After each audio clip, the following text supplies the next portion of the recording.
예, 오늘의 모닝 브리핑 시작하겠습니다. 메가세븐과 반도체주가 올라가면서 나스닥 최고치 경신하는 그런 모습을 보였고요.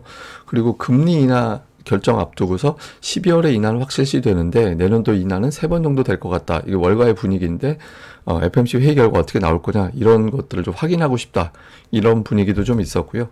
우리나라는 외국인들이 대규모 매도했는데 매도 이후에 좀 매도가 축소되는지 여부가 오늘 상당히 중요한 변수가 될 겁니다. 그리고 코스닥이 5일 연속 올랐거든요. 근데 외국인들이 코스피는 매도하면서 모처럼 좀 빠졌잖아요. 그러니까 이런 흐름에서 다시 증시 자체가 좀 추가적으로 다 올라갈 수 있는지 오늘 수급 동향 집중적으로 살펴봐야겠습니다. 우선 미증시는 다우는 하락하고 S&P 500은 약간 올라가고 나스닥은 1% 강세 보이는 그런 흐름이 나타났거든요. 특히 나스닥 지수는 사상 최고치 경신을 했습니다. 뭐 나스닥이 상대적으로 더 강했다라는 거는 메가세븐 종목군들이 급등했다 이렇게 볼 수 있는 거잖아요. 전체적인 분위기는 하락한 업종도 되게 많았어요. 그러니까 상승한 업종이 4개밖에 안 됐고 하락한 업종이 7개였거든요. 그러니까 전반적인 분위기는 관망 또는 매도가 나오는 그런 이제 조심스러운 분위기였고 그냥 메가세븐이 증시를 좀 견인한 그런 하루였구나 이렇게 우리가 볼 수 있는 대목이죠. 근데 시기적으로는 제가 뭐 지난주부터 보여드린 통계입니다만은 미국은 16일부터 산타랠리에 진입하는 그런 모습이 나오거든요. 이게 S&P 500 기준인데 사실은 뭐 이대로 된 측면도 있죠. 그러니까 12월 초반 중반까지는 좀 관망하고 있다가 중반 넘어가면서부터 올라가는 그런 모습이 나오는데 오늘 일단 투자들이 이 패턴대로 좀 매수하고 보자. 그런데 메가세븐 중심으로 매수하자. 뭐 이런 움직임이 나타났던 것 같습니다. 주요 뉴스들을 보면 브로드컴, 마이크론 테크놀로지 이런 반도체주가 급등을 하면서 지수를 견인을 하는 그런 모습을 보였고 FMC 앞두고 있는 그런 상황에서 일단 12월 인하는 거의 확정적으로 보는 것 같습니다. 그리고 내년도에는 3차례 정도 그 시장에서 투자자들 한 2번 정도 내릴 거로 보는 분위기도 있잖아요. 내년도에. 그런데 일단 월가에서는 3번 정도는 내릴 것 같다. 근데 이게 어떻게 될지는 좀 확인해 보자 이런 분위기고요. 그리고 좀 그 강달러에 대한 경계감 이런 것들도 일부에서는 제시를 하고 있습니다. 그러니까 관세 부과되면 아무래도 미국 쪽으로 자금이 몰리게 되고 그럼 강달러가 되고 그러면 오히려 미국의 수출 기업들 부담되는 거 아니냐. 그러면서 최근에 S&P 500 다른 종목군들, 그러니까 메가세븐을 제외한 다른 종목군들이 좀 주춤거리고 있잖아요. S&P 500 기업들 중에서 해외 쪽에서 거래선을 가지고 있는 기업들 같은 경우는 이 강달러 현상이 부담이 된다라는 거거든요. 그래서 12월에 지수가 상대적으로 좀 주춤한 거는 강달러 때문이다. 그러니까 이렇게 이제 전망을 하기도 합니다. 다만 이제 전체적으로는 증시가 내년도에도 올라갈 거다. 이런 전망이 우세하거든요. 그러니까 경제가 강한 상황에서 금리 인하가 진행이 된 거잖아요. 지금 같은 경우는. 그렇기 때문에 미국 경제 자체는 견조한 성장이 진행될 것이고 주식시장은 그것 때문에 쉽게 빠지지는 않을 거다. 이런 주장들이 나오고 있습니다. 근데 한편 뭐 트럼프가 연일 또 정책 관련된 발언을 쏟아내고 있는데 전기차 관련해서 보조금 폐지 그리고 소재에 대해서는 관세를 부과 이렇게 한다라는 내용이 나오고 있는데 보통 이러면 테슬라가 빠져야 되잖아요. 근데 빠지는 게 아니라 이거는 테슬라 외에 다른 기업들의 타격이 더 커져서 결과적으로 테슬라 경쟁력은 좋아질 거야. 이런 분위기가 만들어지고 있습니다. 그래서 테슬라 주가는 뭐 계속해서 올라가는 그런 흐름이고 또 오늘 뭐 약값을 떨어뜨리기 위해서 중간 유통망을 좀 깨겠다. 중간 유통망을 없애버리겠다. 이런 보도가 또 나왔거든요. 그런 보도가 나오면서 또 일부 유통망에 관련된 종목들, 뭐 유나이티드헬스 뭐 이런 기업들 있잖아요. 이런 기업들은 또 하락하는 그런 모습을 보였습니다.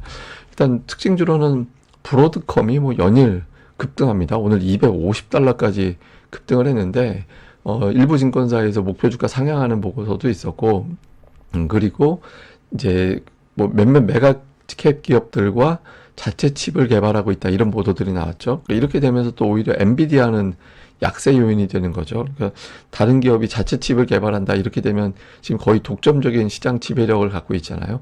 이런 지배력이 좀 훼손되는 거 아니냐. 그러니까 이런 분석이 나왔고 실적 발표 앞두고서 마이크론 테크놀로지가 그동안의 박스권을 깨고 올라가는 그런 모습이 나왔습니다. 그러니까 이번 주 목요일에 우리 시간으로 목요일에 발표되는 실적은 예상치 하회할 것 같다. 그런데 내년도 전망은 밝다. 이렇게 또 CT에서 보고서가 나왔거든요. 그 영향으로 올라가는데 이게 오늘장에서 우리 증시의 체력을 확인해 볼 수 있는 중요한 단서가 될 것 같아요. 왜냐하면 엔비디아는 빠지고 마이크론은 올라가고 이게 SK하이닉스가 두 개가 다 걸려 있는 종목이잖아요. 이 중에서 어떤 쪽으로 반응하게 되는지 우리 증시의 이제 체력을 또 확인해 볼 수 있는 중요한 기준이 될 것 같습니다. 근데 오늘 보면 그 엔비디아 빼놓고 대부분의 빅테크가 다 올랐어요. 예, 그래서 전체적으로는 빅테크 쪽으로만 자금이 쏠리고 그 외 종목군들은 좀 주춤거리는 그런 상황이었다. 이게 이제 오늘 시장 한마디로 정리하면 그냥 빅테크만 강했구나. 이렇게도 좀 해석이 되는 것 같습니다. 그리고 이제 금리는 4.4% 전후에서 올라갔다 내려갔다 그렇게 되고 있는데 일단 투자자들은 FOMC 회의 이후에 점도표, 내년도에 금리 인하 몇 번 할 건지 이거를 좀 보자라는 거죠. 지금 그 베팅하는 확률적인 측면에서는 내년도 2번 정도 보고 있는데 월가 주요 증권사들은 3번 정도 내릴 걸로 보고 있거든요. 그래서 2번 내리면 실망, 점도표에서 내년도 2번 내리는 전망치가 나오면 실망, 3번 이상 나오면 안도, 뭐 이런 분위기가 될 것 같습니다. 그래서 일단 점도표 보고 나서야 메가세븐 이외 종목군들이 좀 움직일 것 같다. 이렇게 봐야겠습니다. 그리고 중요한 뭐 지표들 보면 엠파이어 스테이트 지수는 떨어졌습니다. 그러니까 뉴욕 지역의 제조업 지표 보여주는 건데 이 지표는 떨어졌는데 그렇게 증시에 영향을 크게 주지는 않았고요. 그리고 S&P 글로벌에서 발표하는 PMI 같은 경우는 제조업 지표는 약하고 서비스업 지표는 올라가고 이런 구도를 보여줬거든요. 그래서 지표는 뭐 그렇게 크게 나쁘다, 뭐 마이너스까지 나오고 그런 건 아니었기 때문에 지표 때문에 증시가 크게 영향을 받지는 않았고 또 다만 이제 조금 주춤거리는 건 있으니까 뭐 이것 때문에 메가세븐 이외 종목군들의 강력하게 어떤 매수할 만한 동기가 되지는 않았다 정도로만 보면 되겠습니다. 자, 우리 증시는 코스피가 어제 음봉이 나왔잖아요. 연속적으로 4일 연속해서 양봉 나왔다가 어제 이제 음봉이 나왔는데 이게 계엄 사태 이후에 증시 구도를 보면 그때 이후에 수급을 좀 볼 필요가 있는데 외국인 투자자들이 계엄 사태 이후에 좀 매도를 했다가 좀 매도를 줄였다가 어제 다시 매도를 늘리는 그런 모습이 나왔거든요. 그런데 지금은 뭐 개인들이 매수해서 지수를 끌어올릴 수 있는 정도는 아니에요. 제가 어제도 계속 말씀드리지만 고객의 탁금이 급증을 해야 이게 좀 끌어올릴 수 있는 상황이 되는데 아직 그런 단계까지는 아니거든요. 그래서 외국인 투자자들이 저 정도 수준의 어제 같은 수준의 매도가 지속적으로 나오면 코스피 대형주 쪽은 좀 버겁고 중성주 쪽만 움직이는 그런 흐름이 나오게 되죠. 그러니까 오늘 반도체주의 어떤 뉴스가 나온 상태에서 외국인들이 삼성전자, SK하이닉스에 대해서 어떤 움직임을 보이게 될지 이게 오늘 장에서 코스피에 상당히 중요한 변수가 될 것 같고요. 코스닥 같은 경우는 대형주 쪽이 어제 약했잖아요. 시가총액 6위 중에서 HLB 제외하고는 5개가 빠졌는데 그럼에도 불구하고 지수가 플러스가 났거든요. 그러니까 중성주 장세가 만들어지고 있고 개인 투자자들이 그동안에 매도했던 현금이 있으니까 매도해서 현금이 있는 상태잖아요. 그거 가지고 그 외 종목군들을 끌어올리면서 지수 자체를 플러스로 만들고 상승 종목수도 많은 그런 흐름을 만들어냈거든요. 그런데 개인들이 무한정 끌어올릴 수 있는 정도의 자금력이 있는 건 아니기 때문에 제가 뭐 계속 말씀드리지만 어제는 이제 반도체가 좀 선전했습니다만은 2차 전지 반도체 제약 이 셋 중에 하나 두 개는 반드시 시장을 주도하는 흐름이 나와줘야 됩니다. 그래서 좀 반도체가 주도하는 흐름이 나오게 될지 아니면은 로테이션이 될지, 그러니까 코스닥 3개가 다 빠지면 어려워져요. 그러니까 어쨌든 돌아가면서 하나라도 계속 플러스가 나는 흐름이 만들어져야 저 연두색 선으로 보이는 61선 돌파까지 한번 시도해 볼 수 있거든요. 그래서 코스닥 시장의 분위기도 주목해 볼 필요가 있는데 이제 예탁금이 좀 늘어나는 그런 모습들은 나타나고 있거든요. 근데 예탁금이 늘어나면서 개인 투자자들이 어제 같은 경우는 중소형주를 끌어올리는 그런 역할을 했잖아요. 근데 다만 고객 예탁금 보면 개인 투자자들이 그동안에 이제 매도를 했기 때문에